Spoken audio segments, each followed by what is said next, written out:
The faces printed on American money were not strangers to one another. They sat in the same rooms, signed the same documents, and in more than a few cases spent years quietly trying to ruin each other. Not usually face to face, and not often out loud, but on paper, in letters written late at night, and in newspaper columns published under borrowed names, so that the man doing the attacking could never quite be pinned to it. Over the next 100 small documented secrets, we're going to walk slowly through those quarrels.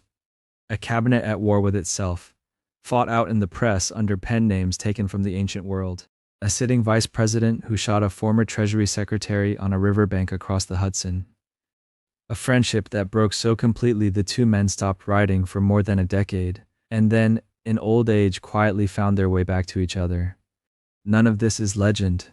Nearly all of it survives in their own handwriting, much of it readable today at Founders Online, the National Archives collection of their papers, and in the scholarly editions historians have spent whole careers assembling.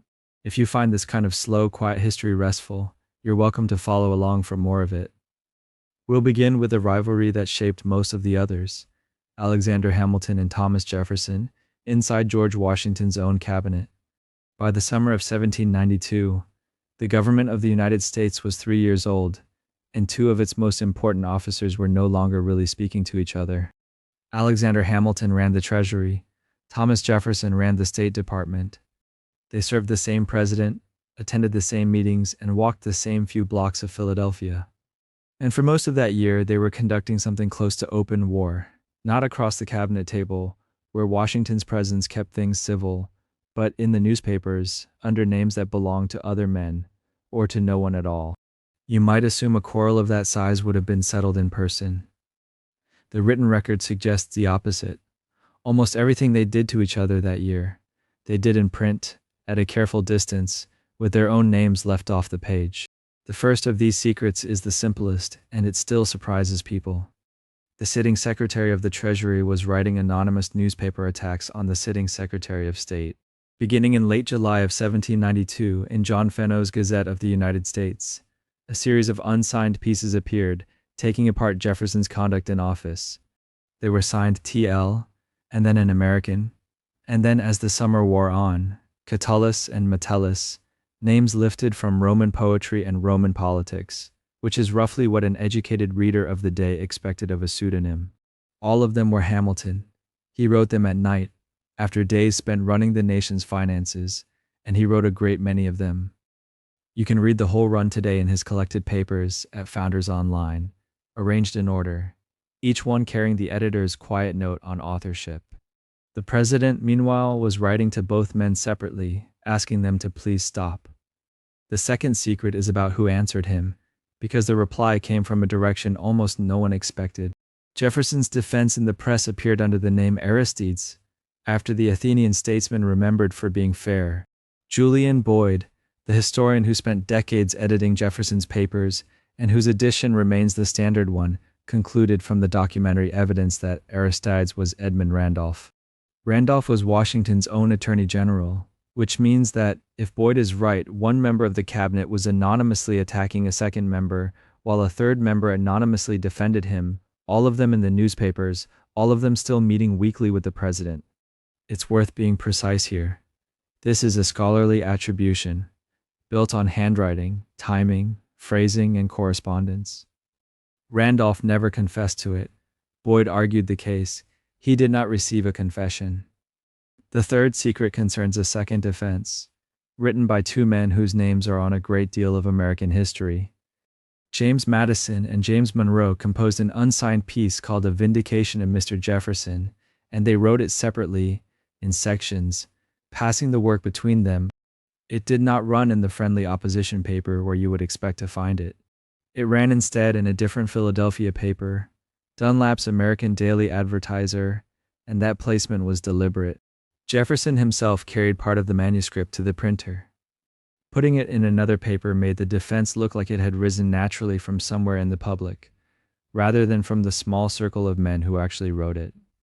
It is a very modern piece of media management, performed in 1792, by two future presidents and the Secretary of State. The fourth secret is about the two newspapers themselves, because this war had a geography, and the geography was made of newsprint. On one side stood John Fenno's Gazette of the United States, begun in 1789, which took the government's side in nearly everything and Hamilton's side in particular. On the other stood the National Gazette, edited by the poet Philip Freneau, which ran from the last days of October 1791 to the last days of October 1793, 2 years, and by the standard count, 208 issues. It appeared twice a week. It was the first paper in the country built specifically to oppose an administration from inside the capital, and it was read and reprinted far beyond Philadelphia. When historians describe the birth of the American party system, they often point at these two mastheads facing each other across the same city. The fifth secret explains why Hamilton took the National Gazette so personally. Philip Freneau was not only an editor, he was also at the same time a clerk in Thomas Jefferson's State Department, paid $250 a year to translate documents from French. The appointment came a couple of months before the first issue of his newspaper, so the man printing sustained criticism of the Treasury's program was drawing a small federal salary, signed off by the Secretary of State, while he printed it. Hamilton put exactly that in the paper without naming himself. In ordinary life, he wrote, "It was thought ungrateful for a man to bite the hand that puts bread in his mouth, but if the man had been hired to do it, then the case was altered." That was the accusation, laid out in public by an anonymous writer who was himself a cabinet officer. The sixth secret is the answer Jefferson gave, and what his own editor later made of it. Washington, by then thoroughly tired of the whole business, raised it with him directly, and Jefferson responded in writing in the early autumn of 1792. His position was firm and unqualified. He had never, he said, by himself or through anyone else, directly or indirectly, attempted to influence what Freneau printed. He had given the man a clerkship, nothing more, and the paper was the paper's own business. That letter survives, and you can read it in full at Founders Online. And then there is what Julian Boyd wrote, much later, working through the same documents with the advantage of everything that surrounded them. Boyd was Jefferson's editor, not his prosecutor, a man who devoted his professional life to Jefferson's papers. He concluded that it can scarcely be denied that Jefferson had offered, and Freneau had accepted, what amounted to a political sinecure, a position whose real value lay in what it made possible, rather than in the translating. Both of those things sit in the record together, the denial in Jefferson's own hand, and the verdict of the scholar who knew that hand better than almost anyone. Which of them you find more persuasive is a question you can turn over quietly. The cabinet war did not end here, and neither did the pen names. The pen names were only ever one front of it. Underneath the essays, in the ordinary business of the government, the same two men were arguing about money and about what the Constitution would let them do with it. The seventh secret is that the first great compromise of the new republic was, by one participant's account, arranged over dinner because two men could not settle it any other way. In June of 1790, the Treasury's funding plan was stalled. Hamilton wanted the federal government to assume the war debts of the states, and the votes were not there. Jefferson, writing his recollections years afterward in the loose set of notes we now call the Annas, described meeting Hamilton in the street outside the president's door, and described him in words that have stayed attached to the scene ever since. Haggard, somber, his dress uncharacteristically disheveled, a man who looked as though he had not slept well in some time. Jefferson said he invited Hamilton to dinner with Madison so the three of them could talk it through, and out of that conversation came the arrangement by which the assumption of state debts moved forward and the permanent seat of government moved south to the Potomac. What is often left out is Jefferson's own later feeling about it. Writing to Washington on the 9th of September, 1792, he said that of all the errors of his political life, this one had occasioned him the deepest regret. He believed he had been, in his word, duped. The eighth secret concerns the bank. On the 25th of February, 1791, Washington signed the bill chartering the Bank of the United States, and he did so only after asking his cabinet to put their arguments in writing. Jefferson's opinion, dated February 15th, is one of the cleanest statements of strict construction anyone ever wrote. He warned against taking a single step beyond the boundaries specifically drawn around the powers of Congress, because to take that step, he said, was to walk out into a boundless field of power no longer susceptible of any definition. Hamilton answered on the 23rd, at far greater length, and his answer turned on a single word, The Constitution allowed Congress to make laws necessary and proper for carrying out its powers. Jefferson read necessary to mean indispensable. Hamilton replied that necessary often means no such thing, that in ordinary use it means needful, requisite, incidental, useful, or conducive to. Washington signed 2 days later. Foreign policy widened the same crack. The ninth secret is a small matter of wording. On the 22nd of April, 1793, Washington issued what history has always called the Neutrality Proclamation, and the word neutrality appears nowhere in it. The document says only that the United States would pursue a conduct friendly and impartial toward the belligerent powers, which was a lawyer's way of avoiding a term with a precise and dangerous meaning under the law of nations. Jefferson, as Secretary of State, was in the awkward position of being the cabinet's friend of France, while the French minister, Edmond Charles Genet, made that position harder by the week. In a letter to Madison on the 7th of July 1793, Jefferson set down his private assessment of the man he was supposed to be defending. Hot-headed, he wrote, all imagination, no judgment, passionate, disrespectful, and even indecent. That same letter contains the 10th secret. Hamilton had been publishing essays under the name Pacificus, defending the proclamation and, more importantly, defending the president's authority to have issued it alone. Jefferson did not answer him. Instead, he wrote to Madison and asked him to do it, in language that was unusually direct for a man who preferred indirection. Take up your pen, he wrote, select the most striking heresies, and cut him to pieces in the face of the public. Madison did, reluctantly, under the name Helvidius. And here's the quiet irony in it, the kind that only turns up when you look at the actual newspapers. The Helvidius essays did not run in Freneau's National Gazette, the paper set up as the opposition organ. They ran in Freneau's Gazette of the United States, the Federalist-aligned paper Hamilton himself had helped keep alive. The rebuttal to Hamilton appeared in Hamilton's own friendly newspaper. The 11th secret is Washington's attempt to stop all of it, and its complete failure. In August of 1792, he wrote to both men separately. He told Jefferson, and he told Hamilton, that he wished for liberal allowances, mutual forbearances, and temporizing yielding on all sides. And he said plainly that without them the government could be torn apart. He was not scolding them so much as pleading. Both men wrote back. Both letters are dated the September 9th, 1792, the same day, from different places, neither knowing what the other was writing. And both, in their different registers, declined. Hamilton allowed that he had retaliated but insisted the attacks began with the other side, and said he could not consider himself the aggressor. Jefferson answered by defending everything he had done and then laying out, in detail, why he considered Hamilton's whole financial system a corruption of the legislature. Neither man offered to stand down. Washington, having asked twice, did not ask a third time. The 12th secret is how it ended, which was not with a resolution but with a departure. Jefferson left the cabinet on December 31st, 1793. He had been trying to go for more than a year. Washington had talked him out of it more than once, partly because he did not want to be left alone with Hamilton, and partly because he still hoped the two of them could be held in the same room. In the end, Jefferson simply went home to Monticello and told his friends he was done with public life, which was not true and which he may not have entirely believed when he wrote it. Hamilton followed him out about a year later, resigning from the Treasury at the end of January 1795. They never served in the same administration again. They corresponded almost not at all after that, and what remained of the quarrel moved outward into the parties that had grown up around each of them and into other men's letters. The cabinet war was over in the sense that the cabinet no longer contained both of them.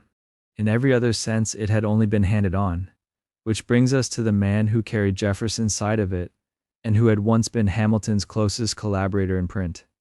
This next quarrel has a different texture to it. Hamilton and Jefferson were never friends, and never pretended to be, so their falling out was really only a hardening of what was already there. Hamilton and Madison were something else. They had worked side by side, drafted in the same cause, defended the same document under the same borrowed name, and thought of each other for a while as the person most likely to understand what they meant. What happened between them in the 1790s was not a war so much as a curdling, slow, mostly polite on the surface, and never quite repaired. The 13th secret is the collaboration itself, and how uncertain its edges still are. The Federalist Papers ran to 85 essays, published through 1787 and 1788 under the single pen name Publius, and the three men behind that name were Hamilton, Madison, and John Jay. The standard division gives Hamilton about 51 of them, Madison about 29, and Jay 5, Jay having fallen ill early on. But roughly a dozen essays, numbers 49 through 58 and 62 and 63, have been genuinely disputed for 2 centuries because both Hamilton and Madison later claimed them, and because the styles are close enough that reading alone will not settle it. In 1964, 2 statisticians, Frederick Mosteller and David Wallace, went at the problem with Bayesian methods, counting the tiny habitual function words that writers use without thinking, whilst upon while, and their study came down for Madison on every one of the disputed essays. It is one of the founding pieces of modern authorship attribution, and it began as an argument between 2 men who had once signed the same name. Their public break began over money. The 14th secret is Madison's speech in the House on February 11, 1790, arguing for what was called discrimination. Hamilton's plan proposed paying the war debt at face value to whoever currently held the certificates, and by then a great many of those certificates had been bought up cheaply from the soldiers and farmers and suppliers who had originally been paid in them. Madison proposed splitting the payment. The current holder would receive the highest market price, and the balance would go to the original holder. Hamilton regarded this as unworkable and as a breach of faith with the public credit he was trying to establish. Madison, for his part, told the House that he had never been a proselyte to the doctrine that public debts are public benefits, which was as close as he came to saying out loud what he thought of the whole design. The proposal was rejected on the 22nd of February, 36 votes to 13.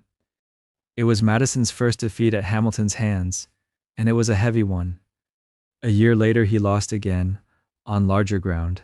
The 15th secret is Madison's speech against the bank bill in February of 1791, delivered before the cabinet opinions were ever written, and arguing the constitutional case that Jefferson would later put on paper. The Constitution, Madison said, was a grant of particular powers only, leaving the general mass in other hands. The powers not handed over had simply never left. And he pressed Hamilton's logic toward its edge with an example that carries an odd charge coming from the man who wrote for religious liberty in Virginia. If Congress could charter a bank because a bank was useful in collecting taxes, then by that reasoning, Congress might even establish religious teachers in every parish and pay them out of the treasury. The bank was chartered anyway. The 16th secret is that the break then spread from finance into foreign policy, which is where it became permanent.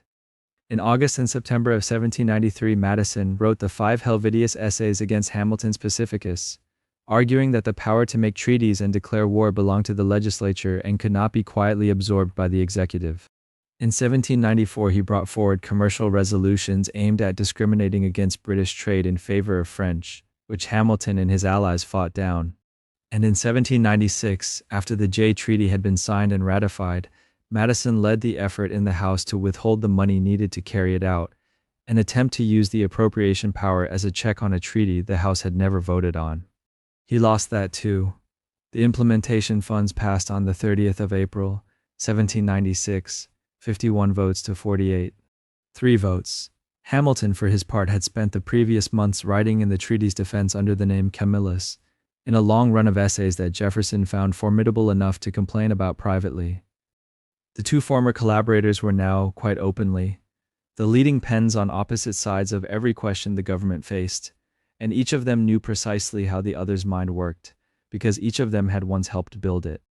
By then, Jefferson had come to see the whole contest as one man against one man.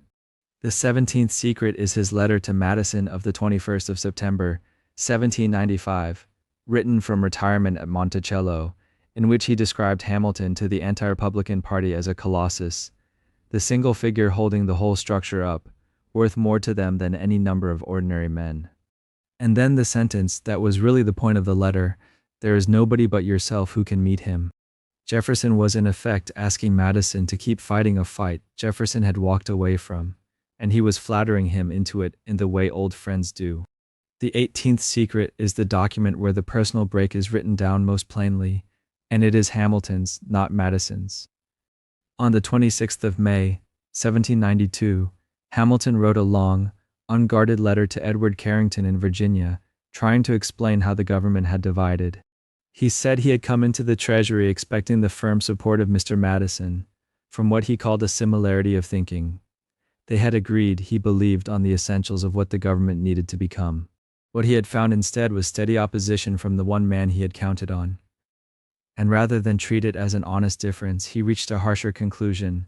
His earlier opinion of Madison's character, that it was candid and fair, had given way to a decided opinion that it was one of a peculiarly artificial and complicated kind. That is a colder sentence than any insult, because it withdraws not agreement but trust. The 19th secret sits a little further down the same page. In that same letter to Carrington, Hamilton turned to Jefferson and gave his verdict in 7 words that have followed Jefferson ever since: a man of profound ambition and violent passions. He went on to say he believed Jefferson meant to be president, and that the whole opposition was being built to carry him there. Whether that was fair is arguable. That Hamilton believed it, and wrote it down in the spring of 1792 to a private correspondent with no expectation of publication, is not. The 20th secret is that historians still disagree, honestly and without much rancor, about why Madison moved at all, and it is worth setting both readings down without choosing.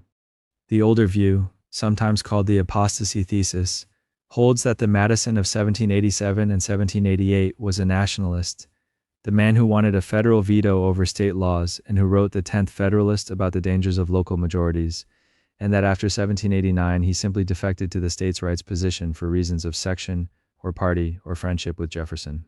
Against that stands the continuity thesis, argued most fully by the historian Lance Banning in his book, The Sacred Fire of Liberty. Banning's contention was that Madison never changed horses in midstream at all, that he had always been a more thoroughgoing Democrat than the nationalist reading allows, that his nationalism of 1787 was always in service of protecting popular liberty rather than of building central power for its own sake, and that everything he did in the 1790s was latent in what he had thought all along. Both readings are held by serious people who have read the same letters. You are not required to settle it tonight. So far the quarrels have run between the two emerging parties. The next cluster runs inside one of them. Hamilton and John Adams were Federalists together, nominally on the same side, serving the same administration and facing the same opposition, and the damage they did to each other was done almost entirely within their own party, in a year when that party could least afford it. The 21st secret is the pamphlet. It is dated October 24th, 1800, and its full title is about as flat as its contents are not. Letter from Alexander Hamilton, concerning the public conduct and character of John Adams, Esquire, President of the United States. Set the date beside the calendar and the oddity becomes clear. The Federalist Party's most influential organizer, weeks before a presidential election, wrote and printed a 50-page indictment of the Federalist president who was standing for re-election. It was not meant for the general public. It was written for Federalist electors and party men, and Hamilton assumed it would stay among them. A small detail from the record gives some sense of how ordinary the whole thing seemed to him at the time. He was not even in New York on the day it was published. He had left for a court session in Albany, and the pamphlet went out into the world without him. The 22nd secret is what was actually in it. Hamilton wrote that Adams possessed great and intrinsic defects of character, and then set about listing them. He described a disgusting egotism. He described a distempered jealousy. He wrote of an unfounded accusation of a British faction within the party, and of decisions taken in fits of temper that no colleague had been consulted upon. And in one of the most quoted lines, he referred to the ungovernable indiscretion of Mr. Adams's temper. That phrase is worth pausing over, because it is very commonly repeated today in a shortened, punchier form, ungovernable temper. Hamilton's actual word was indiscretion, and the difference matters a little. He was not simply accusing Adams of anger. He was accusing him of saying and doing, in anger, things that could not be taken back. The 23rd secret is the ending, which reads as though written by a different man than the one who wrote the middle.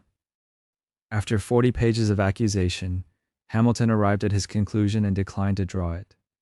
He wrote that he had finally resolved not to advise the withholding from Adams a single vote, that whatever he thought of the man, he would not counsel any Federalist elector to abandon him. And in almost the same breath he admitted the awkwardness of what he had done, saying it was much his wish that its circulation could forever be confined within narrow limits. He had written a public document and then asked it to stay private, which is a thing that has never once worked. Why write it at all is the 24th secret, and the answer is less dramatic than the pamphlet's tone suggests. Hamilton was not trying to hand the presidency to Jefferson. Under the electoral rules of the time, each elector cast 2 votes without distinguishing president from vice president, and the Federalist ticket in 1800 carried Adams and Charles Cotesworth Pinckney of South Carolina. If every Federalist elector voted for both men, and a handful of Adams's votes could be quietly shaved away in New England while Pinckney held the full Southern Federalist strength, Pinckney would finish ahead of Adams and become president. That was the plan. The pamphlet was meant to give Federalist leaders a reason to go along with it. It was a maneuver inside the ticket rather than an attempt to lose the election, though the distinction was lost on almost everyone once the thing got out. There was history behind it too. Hamilton had tried something very like it 4 years earlier, in 1796, quietly encouraging electors to support Thomas Pinckney evenly with Adams, in the hope that Pinckney would finish first, and Adams had learned of it and never forgotten. By 1800, the 2 men had also broken outright over policy, over Adams's decision to send a second peace mission to France, which ended the undeclared naval war Hamilton's expanded army had been raised to fight, and over Adams's dismissal of 2 cabinet secretaries who had been taking Hamilton's advice behind the president's back. The pamphlet was the end of that quarrel, rather than the beginning of it, and it got out quickly, which is the 25th secret. The account that has been repeated ever since comes from Matthew L. Davis, who was Aaron Burr's associate and later his biographer, and who wrote that Burr learned of the pamphlet while it was still in press, obtained a copy, and arranged for extracts to be sent to the Republican newspapers. It is a satisfying story, and it may well be true, but it rests on Davis alone, and it is worth being honest about that. The editors of Hamilton's own papers, annotating the pamphlet, note plainly that Davis may or may not be correct. What is independently documented is simply what appeared in print. Extracts from Hamilton's letter ran in William Duane's Aurora in Philadelphia on the 22nd, the 25th, and the 27th of October, 1800, which is to say, before the pamphlet itself had reached most of the Federalists it was written for. How they got there is a question the record leaves partly open. The 26th secret is the reaction, which was close to unanimous and not at all what Hamilton had hoped. Federalists who agreed with every criticism in the pamphlet were appalled that it had been written down. The clergyman Jedediah Morse, a Federalist himself, remarked that the thing would administer oil rather than water to the fire, and that is roughly what happened. Republicans reprinted it happily, and at length, since it saved them the trouble of composing attacks of their own. Historians looking back have described it as a campaign document the opposition could not have liked more if they had written it themselves. What is harder to say, and honest accounts do say it, is how much difference it actually made.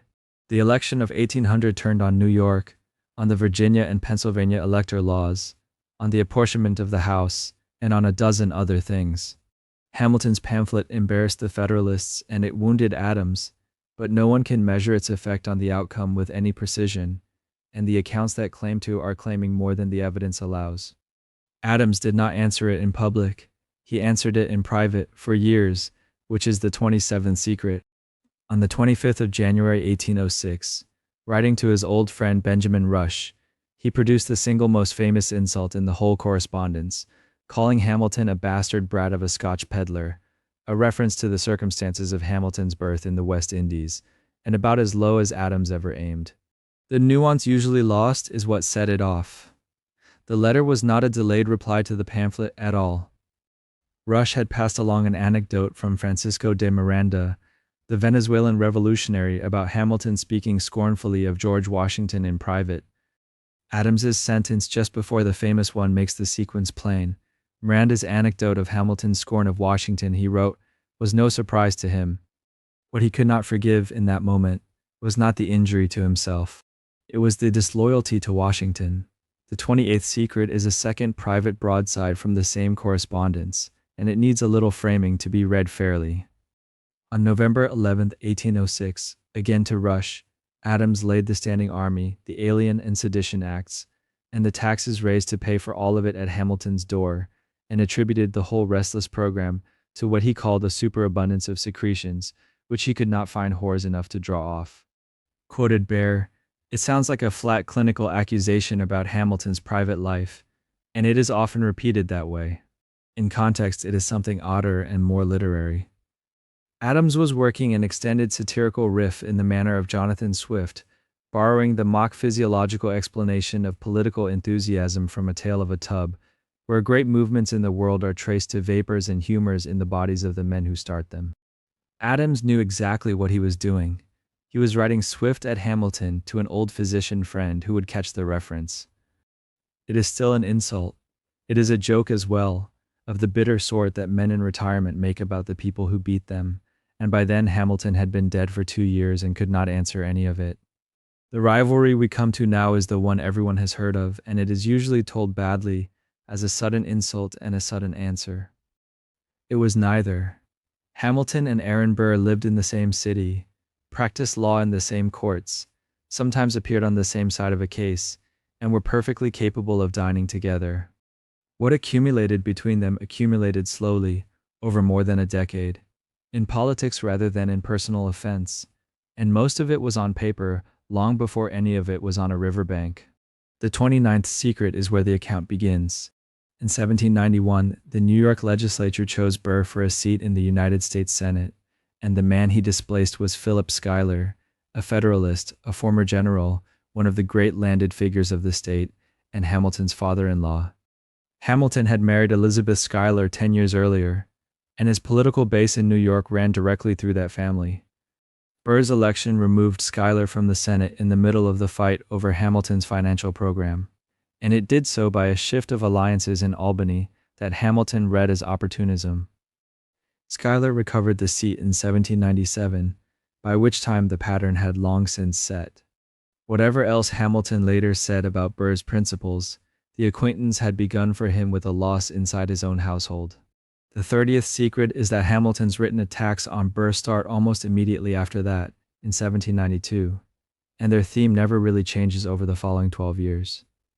Writing to correspondence about a movement to put Burr forward for the vice presidency, Hamilton described him as a man of extreme and irregular ambition, unprincipled in private as in public life, and, in the phrase that recurs, as a man whose only political principle was to mount at all events to the highest political honors of the nation. The charge is not that Burr held the wrong opinions. It is that he held none, and that a man without fixed opinions could not be predicted or trusted with power. Hamilton disagreed with Jefferson about nearly everything and still preferred him to Burr, on the stated grounds that Jefferson at least had principles Hamilton could name. The 31st secret takes us to the last year. In the spring of 1804, Burr, still vice president, but by then estranged from Jefferson's administration, stood for governor of New York. Hamilton worked against him from the beginning. He first supported John Lansing, the Republican regular whom the party's Albany caucus had nominated, and when Lansing withdrew, he supported Morgan Lewis, the Chief Justice of the state and the caucus's replacement candidate. Hamilton was, in other words, prepared to help elect two different Republicans rather than see Burr win. Lewis beat Burr decisively that April by a margin of several thousand votes, and Burr's political career in New York effectively ended with it. Hamilton was not the cause of that defeat. He had been visibly, energetically part of it.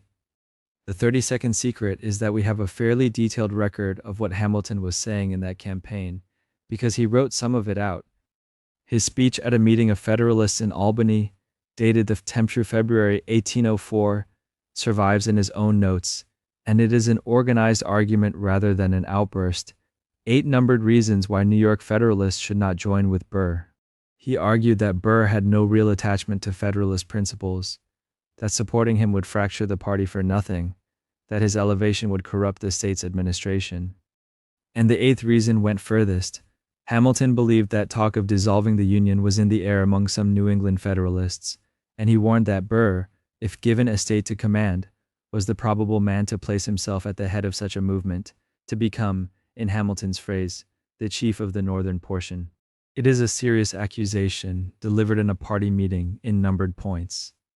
The 33rd secret is the first of 2 letters written by a man who was not important at all, and who altered everything by accident. Dr. Charles D. Cooper was a physician in Albany, a Federalist, and evidently a talker.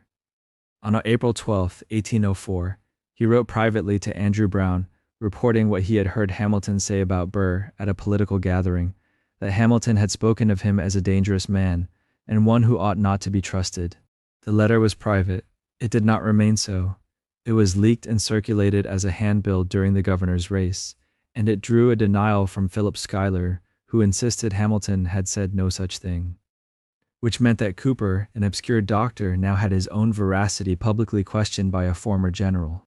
So he wrote again, and the 34th secret is that second letter, which is the one everything afterward turns on. Cooper addressed it to Schuyler himself, from Albany on the 23rd of April, 1804, and it appeared in the Albany Register the following day. He stood by his account and sharpened it. Hamilton and Judge James Kent, he wrote, had declared in substance that they looked upon Mr. Burr to be a dangerous man, and one who ought not to be trusted with the reins of government. Then he added a sentence he did not explain, and probably did not weigh. I could detail to you, he wrote, a still more despicable opinion which General Hamilton has expressed of Mr. Burr. Two things about that are worth saying plainly.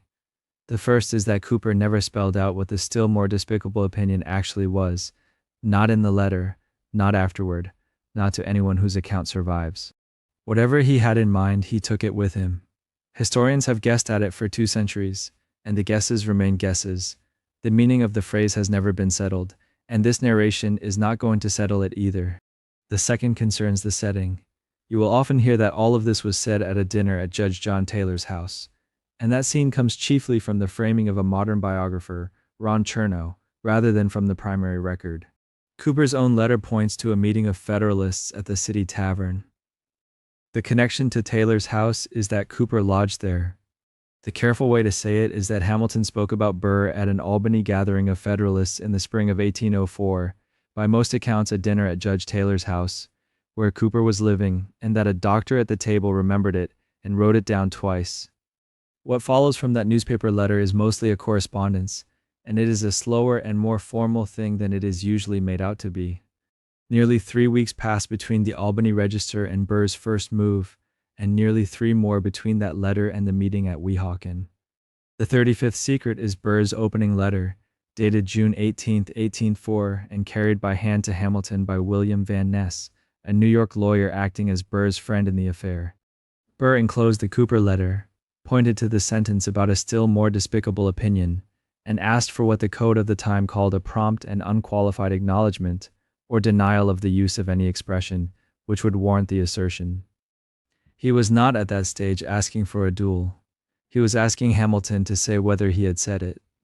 Under the rules both men had grown up with, a plain denial, or an explanation, would ordinarily have closed the matter, and a refusal to give either was itself an answer. Hamilton's reply of the 20th of June is the 36th secret, and it is a lawyer's letter through and through. Rather than address what he had or had not said about Burr, he took apart the demand itself. The phrase still more despicable, he wrote, admits of infinite shades, from very light to very dark, and he asked how a man could possibly be expected to affirm or deny an opinion whose content had never been stated. He could not, he said, consent to be interrogated as to the justness of the inferences which others might draw from whatever he had said over 15 years of political opposition. And then a sentence that Burr read as evasion, and Hamilton perhaps meant as one, that between gentlemen, despicable and more despicable are not worth the pains of a distinction. Hamilton was arguing that the ground of the complaint was too vague to answer. Burr took the refusal to answer as the answer. The 37th secret is that the two men then very nearly stopped writing to each other at all, and the exchange passed into the hands of their seconds. Nathaniel Pendleton, a federal judge and an old friend, acted for Hamilton. Van Ness continued for Burr. Through the last week of June and into the first days of July, they carried letters, drafts, and proposed forms of words back and forth across lower Manhattan, each trying to construct a statement the other side could accept without either principal appearing to retreat. Burr's demands widened as the correspondence went on, from the single Cooper phrase to any dishonorable expression Hamilton might ever have used about him, which Hamilton found impossible to concede. Pendleton offered a written statement, in which Hamilton would say he recalled nothing derogatory to Burr's private character. It was declined. By the end of the first week of July, the seconds were arranging a place and a time instead of a wording. The 38th secret is a private paper Hamilton wrote at some point in that interval, sometime between June 28th of June and Della 10th, 1804, not literally on the last night, though it is often described that way. It is a statement of his own reasons, written to be read afterward if he did not survive. In it he set down his religious and moral objections to dueling, his sense that his usefulness in public life would be gone if he refused, and then his intention as to the meeting itself. He had resolved, he wrote, to reserve and throw away my first fire, and he indicated he had thought of doing the same with his second, thus giving a double opportunity to Colonel Burr to pause and to reflect. The exact words are worth keeping straight, because a shorter and more famous version circulates now from popular music and film. Hamilton did not write about throwing away his shot. He wrote of reserving and throwing away his first fire, which is a technical phrase from the dueling code and means something specific, to discharge deliberately without aiming, and to wait. The 39th secret is the meeting itself, and it can be told quite briefly. It took place at Weehawken, New Jersey, on a narrow ledge above the Hudson, on the morning of the 11th of July, 1804. Burr and Van Ness arrived first and cleared the ground. Hamilton came across with Pendleton and with Dr. David Hosack, a New York physician, who by arrangement waited below with the boatmen so as to be able to say he had seen nothing. The seconds measured 10 full paces. The pistols were loaded in each other's presence, as the rules required, and lots were cast for position and for the giving of the word. 2 shots were fired. Hamilton was struck in the right side. The ball passed through his liver and lodged in his spine. Hosack came up at once, and Hamilton said quietly that the wound was mortal. He was carried back across the river to the house of William Bayard in Greenwich Village. He lived through that day and the night, was attended by his family, and asked that his wife be sent for and told gently. He died the following afternoon, the 12th of July, 1804, at 49 years old, with Elizabeth and their children present. Burr, who was not hurt, went home to Richmond Hill and had breakfast. The 40th secret is that the central factual question about that morning has never been answered, and the honest thing is to leave it open. Both seconds published accounts within days of each other, and the accounts do not agree. Pendleton's version held that Burr fired first, that Hamilton's pistol discharged afterward and involuntarily as he fell, and that Hamilton never fired at Burr at all. Van Ness's version held the opposite, that Hamilton fired first, that a noticeable interval passed, and that Burr then returned the fire. They were standing a few yards apart, watching the same event, and they described 2 different events. Modern historians read this surviving evidence differently as well. Joseph Ellis has argued that Hamilton did fire first and fired deliberately wide, consistent with what he had written beforehand. Ron Chernow describes the 2 shots as very nearly simultaneous, and treats the second statements as in genuine conflict rather than as one being simply wrong.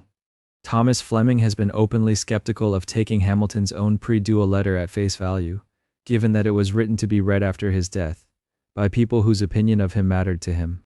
The National Park Service, whose ground it is now, puts the matter in the plainest available form on its own summary of the site. Who shot first is a mystery. That is where the evidence leaves it, and there is no need to press it further tonight. Before all of that, though, there was an earlier quarrel involving the same man and a different opponent.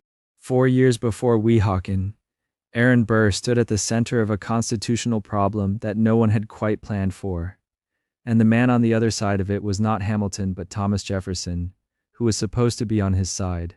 The 41st secret is that the 2 of them ran on the same ticket, and tied. In the election of 1800, the Republicans intended Jefferson for president and Burr for vice president, and they organized their electors accordingly, and the machinery of the Constitution had no way of recording that intention. Each elector cast 2 votes for president, with no line, no box, no label distinguishing the first office from the second. When the votes were counted, Jefferson had 73 and Burr had 73. John Adams had 65, Charles Cotesworth Pinckney 64, and John Jay a single vote. The Republicans had done their work a little too well. One elector somewhere withholding 1 vote from Burr would have settled the whole thing quietly, and no one had arranged for it. The repair, the 12th Amendment, which requires electors to name president and vice president separately, came afterward, ratified in time for the next election. It exists because of this one. The 42nd secret is what a tie meant in practice, which was that the decision moved to the House of Representatives, and that the House did not vote as 500-odd individuals, but as states. Each state delegation held a single vote, decided among its own members, and a candidate needed a majority of the states. The balloting began on February 11, 1801, in the unfinished Capitol at Washington, and the first ballot came in at 8 states for Jefferson, 6 for Burr, with Maryland and Vermont divided within themselves and therefore casting nothing at all. 9 states were needed, 8 was not 9. They balloted again, and the result was the same, and they balloted again. That arrangement, 8, 6, and 2 states unable to speak, held through 35 consecutive ballots across 6 days, through the night, through a snowstorm, with members sleeping in the chamber. The 43rd secret is how it finally broke, which was not by anyone changing his mind in the way you might expect. On the February 17th, on the 36th ballot, James Bayard of Delaware, who was that state's entire delegation by himself and had voted for Burr 35 times, cast a blank ballot. Federalists in the Maryland and Vermont delegations did the same, and with their votes simply absent, those 2 divided states resolved into Republican majorities. The final count stood at 10 states for Jefferson, 4 for Burr, and 2 blank. It is worth being precise about this, because it is usually told wrong. No Federalist ever cast a vote for Thomas Jefferson. Not one. The deadlock did not break because men switched sides. It broke because men stepped out of the way, and abstention did what persuasion had not. The 44th secret is Burr's own conduct across those weeks, which is where honest historians part company. Everyone agrees on the documents. On the 16th of December, 1800, before the House ever met, Burr wrote to Samuel Smith of Maryland saying that every man who knew him ought to know that he would utterly disclaim all competition, and that letter was promptly published. Everyone also agrees on what did not happen. Burr never formally withdrew. He never repeated the disclaimer during the actual balloting when it would have ended the matter in an afternoon. He never told the Federalists who were voting for him to stop. What that silence means is genuinely disputed. The historian John Ferling has read it as tacit encouragement, a man keeping a door open while pretending not to notice it. Nancy Eisenberg, in her biography Fallen Founder, has argued the opposite, that no reliable evidence exists that Burr secretly sought the presidency, and that the whole picture of Burr scheming in the shadows was largely built afterward by Jeffersonians who needed it to be true. The record supports both readings, which is an uncomfortable thing to say and also the accurate one. You do not have to settle it tonight. The 45th secret is that Hamilton spent that winter writing letters against a man he would eventually die opposing, on behalf of a man he had spent a decade fighting. Some Federalists saw the tie as an opportunity. Burr seemed pliable, Jefferson did not, and Hamilton set out to talk them off it, one correspondent at a time. To Oliver Wolcott, Jr., on the 16th of December 1800, he wrote that upon every virtuous and prudent calculation, Jefferson was to be preferred. He was not fond of Jefferson and did not pretend to be. He simply thought Jefferson had principles that could be predicted and Burr had none. Elsewhere in that correspondence, he called Burr the Catiline of America, spelling Catiline in his own way, reaching for the Roman conspirator, whose name every educated man of that generation would have recognized instantly. Bayard, who cast the blank ballot that ended it, knew Hamilton's views well. The 46th secret is what it cost afterward, which was everything. Burr became Vice President of the United States, and Jefferson, having been kept from the presidency for 6 days by a man on his own ticket, never trusted him again for a moment. The federal patronage in New York, the appointments that would have kept Burr's faction alive there, went to his enemies. He was dropped from the ticket in 1804, and in 1807, long after the duel and after Burr's western journey ended in arrest, Jefferson sent a message to Congress about the alleged conspiracy in which he stated that Burr's guilt was placed beyond question. He said it as president, in a public document, before any trial had reached a verdict, an extraordinarily direct judgment from the head of the government about a pending prosecution, and one that Burr's lawyers would make a great deal of later. Whatever had happened in that House chamber in February of 1801, Jefferson had not forgotten it. George Washington fits into a collection like this one differently from the men we have been following. He rarely had a rival in the ordinary sense, no single opposite number he traded newspaper essays with, no long correspondence of mutual complaint. What he had instead were officers and committees and rooms he was not in, and a lifelong sensitivity to the possibility that people were talking about him in those rooms. The quarrels that reached him tended to arrive secondhand, which is exactly what happened in the winter of 1777 and 1778, in the episode that history has been calling a conspiracy ever since. The 47th secret is that the whole affair rests on a sentence in a letter that no longer exists. General Thomas Conway, an Irish-born officer in French service who had come over to the American cause and thought rather well of his own judgment, wrote to General Horatio Gates, the victor at Saratoga, and in the course of that letter said something unflattering about Washington's leadership. The original letter has never been found. It was not preserved, or it was destroyed, or it went the way most paper of that period went. Everything that followed the accusations, the resignations, the year of bad feeling in the Continental Army, turns on a line that survives only because other men repeated it from memory, at a remove, having heard it from someone else. The 48th secret is the route it traveled, which is the sort of route information takes at a dinner table. Gates's aide, James Wilkinson, a young man who would spend a long career being adjacent to other people's disasters, was drinking at Lord Stirling's headquarters in late October of 1777 and repeated the line aloud. One of Stirling's aides heard it. The aide told Stirling. Stirling, who was devoted to Washington and delighted to have something to hand him, passed it on to the commander-in-chief. So the version that reached Washington was at least third-hand, remembered by a man who had been drinking, relayed by two more before it arrived. Whether the wording was exact, nobody can now say. The 49th secret is Washington's reply, which was one of the coldest short letters he ever wrote. He did not go to Congress. He did not confront Gates. On the 5th of November, 1777, he wrote directly to Conway himself, and the body of the letter was essentially the quotation, handed back. A letter he had received, he said, contained this paragraph, that heaven has been determined to save your country, or a weak general and bad counselors would have ruined it. And that was nearly all of it. No accusation, no demand, no explanation, just the sentence returned to its author, with Washington's name at the bottom. Conway wrote back, admitting he had written to Gates and denying that he had used the phrase weak general, which is the kind of denial that concedes more than it withholds. Gates, when he learned of it, was chiefly furious about who had been reading his mail. The 50th secret is that Congress then did several things that made the whole business look far more organized than it may have been.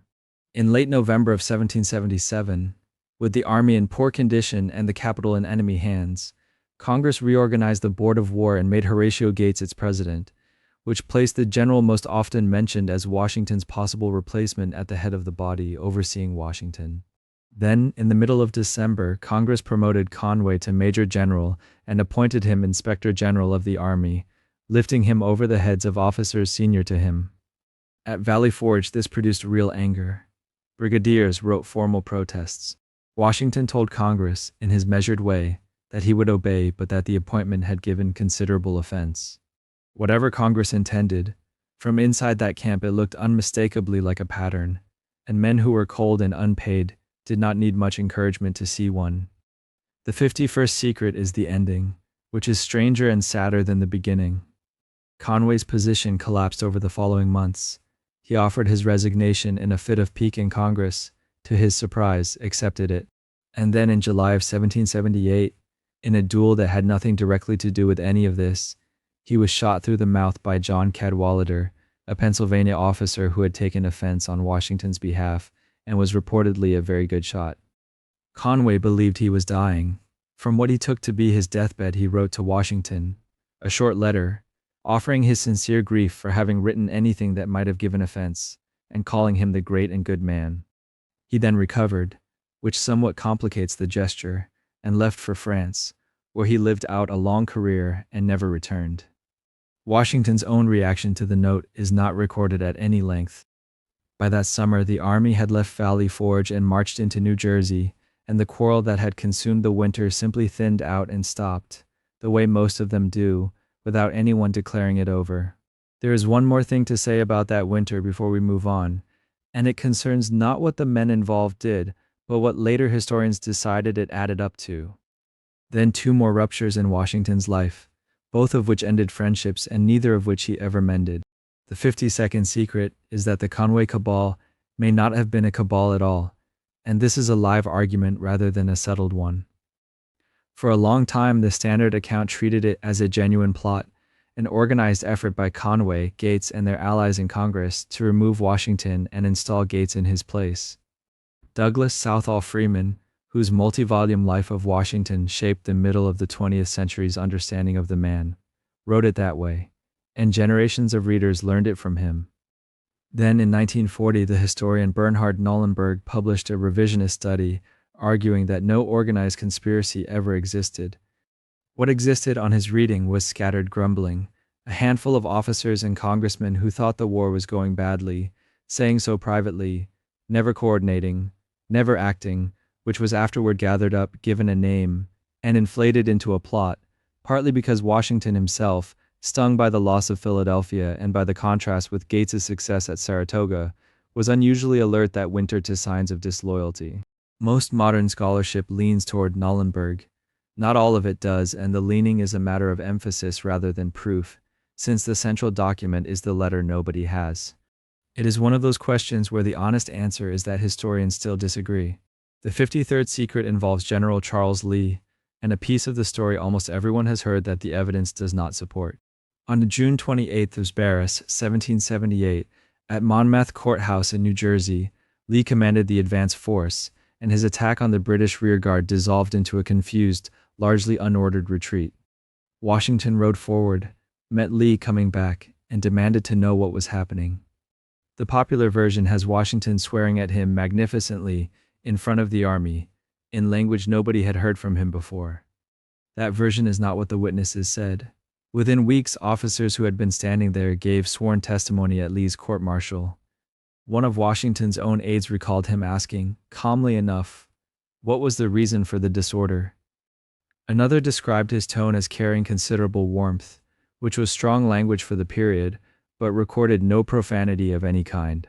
Lee himself, defending his conduct, and with every incentive to make Washington look intemperate, described the commander's manner as harsh, and did not allege swearing. The famous line about Washington swearing till the leaves shook on the trees appeared in print more than 80 years afterward, attributed to an officer who was not present at the exchange, and was at the time commanding troops about half a mile away. The 54th secret is what followed, which was not a reconciliation. Lee, rather than letting the matter rest, wrote Washington 2 letters demanding an apology and an explanation, in a tone that made a court-martial nearly inevitable, and then requested one himself. He got it. The trial ran from the 4th of July to the 12th of August, 1778, moving with the army as it marched. Lee was convicted on all 3 charges brought against him: disobedience of orders in not attacking as directed, misbehavior before the enemy by making an unnecessary and disorderly retreat, and disrespect to the commander-in-chief in those letters. He was suspended from command for 1 year.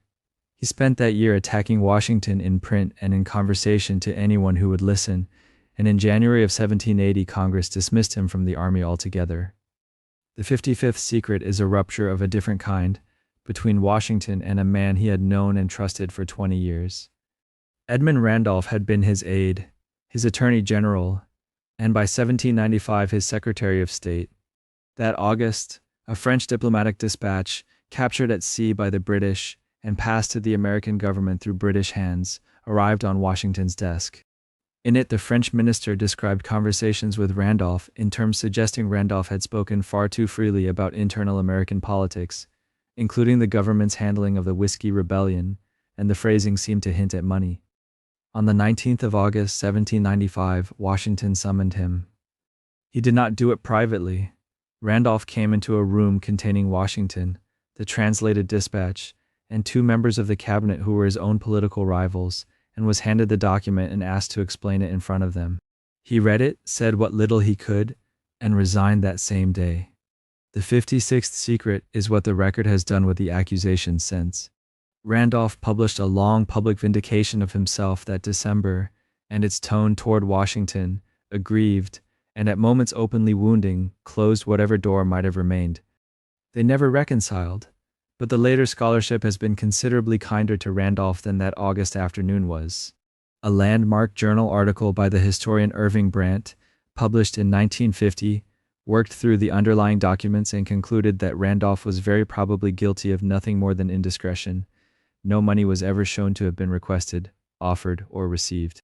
Indiscreet he certainly was, talking that openly to a foreign minister about his own government. Some historians have also suspected, without being able to prove it, that his cabinet rivals were not sorry to see the dispatch land the way it did, since Randolph was the administration's most persistent internal opponent of the Jay Treaty. That remains a suspicion. The resignation was real, and it was permanent. The next cluster is quieter than the others, and harder in a different way, because the two men in it were not colleagues or rivals for office. They were father and son. Benjamin Franklin and William Franklin spent the first half of their lives as close as two men in public affairs can be, riding to Philadelphia together, flying the kite together by one account, sharing lodgings in London for years, and the second half not speaking. Nothing in this part of the story gets resolved. The 57th secret is that Benjamin Franklin's son held a royal appointment, and held it longer than almost anyone. William Franklin became royal governor of New Jersey in 1763, a post his father had helped him obtain, and he was good at it, competent, popular for much of his tenure, careful with the assembly. When the Revolution began, he was the longest-serving royal governor still in office anywhere in the colonies. So while the elder Franklin was in London being humiliated before the Privy Council, and then in Philadelphia helping draft a declaration against the king, his son was in Perth Amboy, still opening the New Jersey Assembly in the king's name, still signing himself the king's governor. They corresponded about it. Neither moved the other an inch. The 58th secret is that the son was arrested while the father sat in the Continental Congress, and that Congress put its opinion of him on the record in writing. In June of 1776, New Jersey's Provincial Congress declared William Franklin an enemy to the liberties of the country and ordered him taken into custody. He was arrested at his residence, refusing to the last to acknowledge the authority doing it. The Continental Congress, of which his father was then a member, resolved that he should be sent to Connecticut and described him in the resolution as a virulent enemy to this country and a person that may prove dangerous. Benjamin Franklin does not appear to have intervened. Whether he could have, and what it cost him not to, is one of those things the documents will not tell you. The 59th secret is how hard the confinement became. William was held first on parole in Connecticut, and when he continued issuing paroles and protections to Loyalists, behaving, in other words, as though he were still governor, the parole was revoked, and he was put in the jail at Litchfield. For a stretch of it, he was kept in a cell built for prisoners under sentence of death, without a bed and without furniture, in conditions his own account and others agree were severe. In July of 1777, while he was there, his wife Elizabeth died in New York. She had been ill for some time and had written asking to see him. He requested permission to go to her, and permission was not granted, and she died without him. He was exchanged in the autumn of 1778. He and his father did not communicate in the interval, and there is no record of Benjamin Franklin writing to him about Elizabeth's death. The 60th secret concerns the darkest thing attached to William's name, and it needs to be told with its uncertainty attached. After his release, he went to British-occupied New York and became president of the Board of Associated Loyalists, an organization that ran raids into the surrounding countryside. In April of 1782, a captured American militia captain named Joshua Huddy was taken out by a party operating under that board's authority and hanged, in retaliation for a Loyalist's death, with a placard left on the body. The killing caused a crisis.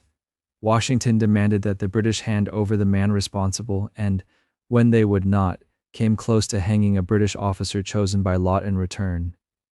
Captain Richard Lippincott, who carried out the hanging, was court-martialed by the British and acquitted, on the grounds that he had been acting under the general verbal orders of the board. And that is where the evidence stops. The direct proof that William Franklin personally ordered Huddy's death is thin, and Lippincott claimed only the board's general authority, not a specific instruction. What is certain is that William presided over the body under whose orders it happened, that the affair helped end his usefulness to the British, and that he sailed for England that summer and never came back. The 61st secret is the letter, which is as close as Benjamin Franklin ever came to writing down what the whole thing had done to him. In 1784, from Passy outside Paris, with the war over and his son in London, he answered an overture from William, a careful letter attempting some reopening. Franklin's reply is not careful. "Nothing has ever hurt me so much and affected me with such keen sensations," he wrote, "as to find myself deserted in my old age by my only son, and not only deserted, but to find him taking up arms against me." He allowed that opinions may differ, and that a man must follow his own sense of duty. Then he set down the line that does the real work, that there are natural duties which precede political ones, and cannot be extinguished by them. He meant it precisely. Whatever William owed the king, he had owed his father more, and the debt was not the sort that politics could cancel. Franklin ended by saying he would try not to think about it further, which is not the sentence of a man who had stopped. The 62nd secret is that they did see each other again, once, and that it changed nothing. In the summer of 1785, on his way home from France for the last time, Franklin stopped in England, and William came to meet him. What passed between them at Southampton was, by every account, brief and businesslike. They settled accounts and property. William signed over what remained of his American interests, and the arrangement ultimately routed them to his own son rather than back to his father. There was no scene of forgiveness. They parted and never met, or so far as the record shows, corresponded warmly again. Franklin's will, dated 1788, made the position permanent. To William, he left land in Nova Scotia that one modern historian has assessed as virtually worthless, along with his books and papers, and, unusually for a legal document, an explanation, written into the will itself, that the part his son had acted against him in the late war, which was of public notoriety, would account for his leaving him no more of an estate that William had endeavored to deprive him of. It is the last thing either of them put on paper about the other, and William, who outlived his father by more than 20 years in England, read it there. Franklin's other great quarrel was going on at roughly the same time, several hundred miles away, and it involved three men in one small diplomatic mission who had each concluded, independently, that they could not trust the other two. The 63rd secret is that the commission to France was designed by Congress in a way almost guaranteed to produce this. In 1776, Congress sent Silas Deane, a Connecticut merchant already in Paris arranging supplies, and Benjamin Franklin, whose reputation in France was enormous and who would be received there as a kind of philosophical celebrity. The third seat was offered to Thomas Jefferson, who declined it. His wife was ill, and he stayed home, and it went instead to Arthur Lee of the Virginia Lees, then in London and eager for the work. Lee was intelligent, hard-working, and constitutionally suspicious. Franklin was 70, unhurried, and disinclined to explain himself to anyone. Deane was a merchant who saw no contradiction between public business and private commerce. The three of them, working out of Passy, negotiated with the French court through 1777 and signed the Treaties of Alliance and Commerce in February of 1778, which is the single most consequential thing any American diplomats have ever done. They accomplished it while barely speaking civilly to one another. The 64th secret is what Lee believed was happening around him. French military supplies were reaching America through a private trading house, Roderie, Hortales and Company, which was in fact a front operated by the playwright Beaumarchais with French government money behind it. Lee had been involved in the earliest conversations and had come away convinced that the supplies were a gift from the French crown and that Deane was allowing Congress to be billed for them, with a commission for himself along the way. He said so repeatedly, in letters home to his brothers in Congress. He also concluded that Franklin was indulgent toward the whole arrangement, that the Passy household leaked like a sieve, and that Franklin's own secretary, an American physician named Edward Bancroft, was not to be trusted. The 65th secret is that on that last point Lee was precisely right, and nobody believed him for 100 years. Edward Bancroft was a paid British agent. He wrote his reports under a cover name, and by one long-standing account left them in a sealed bottle in a hollow tree in the Tuileries Gardens on Tuesday evenings, and London knew the substance of the American negotiations more or less as they happened. It was only confirmed conclusively more than a century later, when a scholar working through British archives found the file. The irony is worth stating plainly and then leaving alone. Arthur Lee, who suspected nearly everyone in Paris of something and was largely wrong about Franklin and largely unfair to Dean, happened to have identified the one genuine British spy in the building and was ignored in part because he suspected so many other people first. The 66th secret is how Congress ended it, which was by taking two of the three men out. The quarrel had made the commission unworkable. The Lee brothers and Dean's allies had turned it into a faction fight inside Congress itself, with pamphlets and newspaper letters on both sides. In September of 1778, Congress dissolved the Joint Commission altogether and named Franklin sole minister plenipotentiary to France. Dean had already been recalled the year before to answer the charges. Lee remained in Europe for a while longer, increasingly isolated, and was recalled in 1779. Franklin, who had outlasted both of them without appearing to try, stayed on in France for another 6 years. The 67th secret is a documentary curiosity, and one of the more human things in Franklin's papers. In early April of 1778, at the height of it, Franklin wrote Lee 3 furious letters across 4 days. They are not what people expect from Franklin. No irony, no lightness, just a man at the end of his patience telling another man exactly what is wrong with him. One draft speaks of Lee's sick mind, forever tormenting itself with its jealousies, suspicions, and fancies that others mean him ill, and warns that if it is not cured, it will end in insanity. And here's the part that gives the whole episode its shape. According to the editors of Franklin's papers, none of the 3 letters was ever sent. He wrote them and set them aside, and went back to work with Lee the following week as though nothing had been written. The drafts simply survive among his papers, which is the only reason we know how angry he was. The 68th secret is that the underlying question, whether Silas Dean actually stole anything, outlived every man involved. Dean returned to America, failed to clear his name, went back to Europe, wrote letters criticizing the war that were intercepted and published and ruined what remained of his reputation, and died in 1789 aboard a ship at Deal, waiting to sail home. His accounts were still being argued over in Congress and the courts decades afterward. Not until the 1840s did a congressional committee conclude that the original investigation against him had been unfair, and a partial settlement was paid to his heirs, more than 60 years after Arthur Lee first made the accusation, and long after both accuser and accused were dead. As for the death itself, some historians have argued that Dean was deliberately poisoned, possibly by Bancroft, who had the knowledge and something to lose. Others have rejected it on medical grounds and pointed to the chronic illness Dean had been suffering from for years, which fits the symptoms as well or better. It is a theory argued in good faith on both sides and not a finding. Like a good deal else in these Paris years, it sits in the record unresolved, and there it has stayed. There is a kind of quarrel that has very little to do with ambition, and comes instead from a genuine disagreement about first principles, and the next several secrets concern a man who managed to have that kind of quarrel with nearly everyone he ever helped.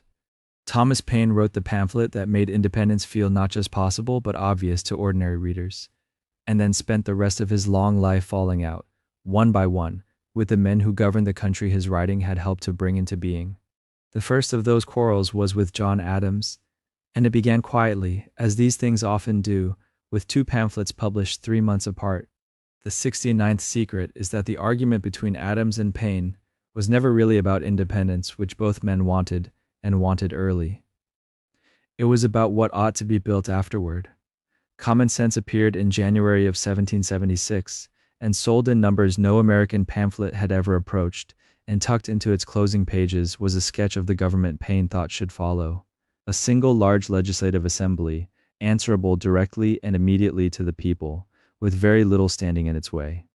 Adams read it, acknowledged its effect on the public mood, and thought its constitutional thinking close to reckless. In April of that same year, at the request of other delegates who wanted something more workable to hand to their home states, Adams published Thoughts on Government, which argued for separated powers, an executive with real independence of the legislature, and a legislature divided into 2 chambers so that each might slow and steady the other. Decades later, writing his autobiography, Adams described Paine's plan as so democratical, without any restraint, or even an attempt at any equilibrium or counterpoise, that it must produce confusion. The two men, in other words, disagreed about whether the danger to a free people came mostly from above or mostly from within, and neither ever really moved. That disagreement stayed largely theoretical for 15 years. The 70th secret concerns the moment it turned personal and the odd, accidental way it happened.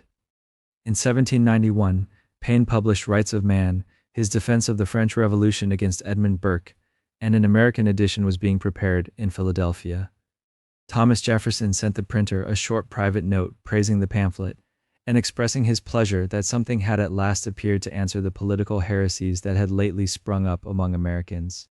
The printer, delighted with the endorsement, set Jefferson's words at the head of the American edition without the privacy Jefferson had assumed. Readers in Philadelphia knew exactly how to decode it.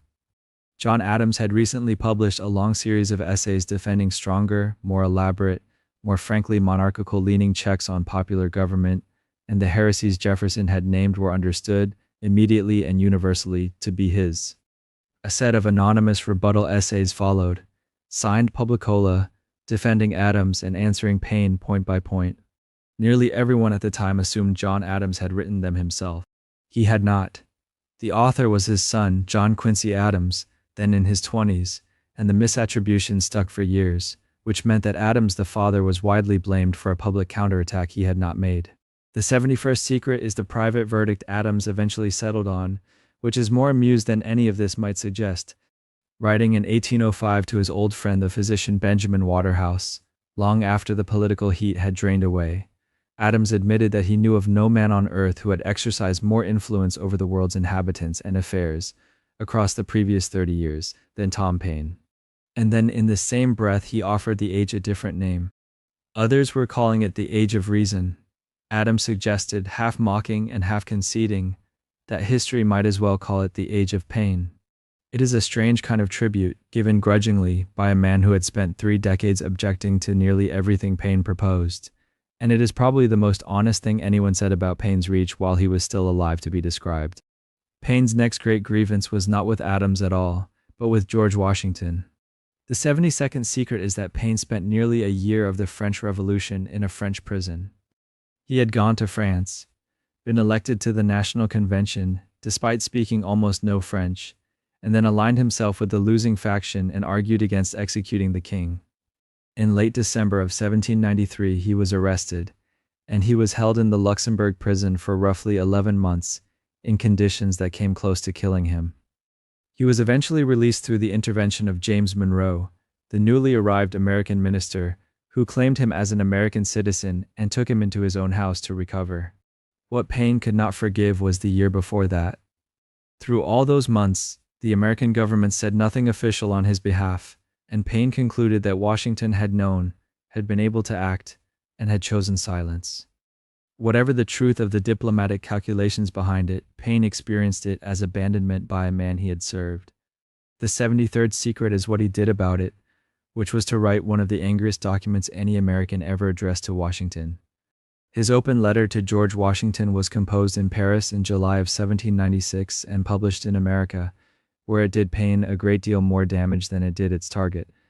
He accused Washington of treachery in private friendship and of hypocrisy in public life. And he closed with a line that has lost none of its edge in more than 2 centuries, that the world would be puzzled to decide whether Washington was an apostate or an impostor, whether he had abandoned good principles, or whether he had ever had any. Washington, characteristically, made no public reply at all. The 74th secret is the quiet unraveling that followed. Paine's Age of Reason, published in the middle of the 1790s, argued a deist position rather than an atheist one, and its author believed in a creator and said so plainly, but American readers largely did not make that distinction, and the book was received as an attack on religion itself. The reputation never recovered. In 1806, back in the United States, Paine was refused the right to vote in New Rochelle, New York, by a local election official who simply denied that he was an American citizen at all, an insult aimed at the author of Common Sense. He died in New York City in June of 1809, attended by a handful of mourners. And there is a strange coda. The English writer William Cobbett, once one of Paine's fiercest opponents and later one of his warmest admirers, dug up Paine's bones in 1819 and shipped them to England, intending to build a proper memorial. The memorial was never built. After Cobbett's own death, the remains passed through various hands and were lost, and today no verified remains of Thomas Paine exist anywhere in the world. Not every rivalry among the founders was a matter of pamphlets and cabinets and constitutional theory. A great many of them were smaller than that and more ordinary, and they turned on the sorts of things that strain any group of people working closely together for years at a stretch: seating, credit, precedence, who was thanked and who was not. The next several secrets are lighter in scale than the ones that came before. They are no less documented for being small. The 75th secret concerns a vote of thanks that very nearly did not happen. John Hancock had presided over the Continental Congress since 1775, through the Declaration and through the worst of the early war, and in October of 1777, he stood down and prepared to go home to Massachusetts. A motion was made, as a matter of ordinary courtesy, to formally thank him for his service in the chair. It should have been unanimous and unremarkable. Instead, it was opposed, and among those opposing it were his own Massachusetts colleagues, Samuel Adams and John Adams, joined by delegates from several other states. The motion passed, but by the margin of a single state. Hancock left the presidency of Congress with the thinnest possible expression of gratitude from the body he had led for more than 2 years, and he left knowing precisely which of his neighbors had tried to withhold it. The 76th secret is the explanation John Adams himself later gave for that coolness, and it deserves to be handled carefully.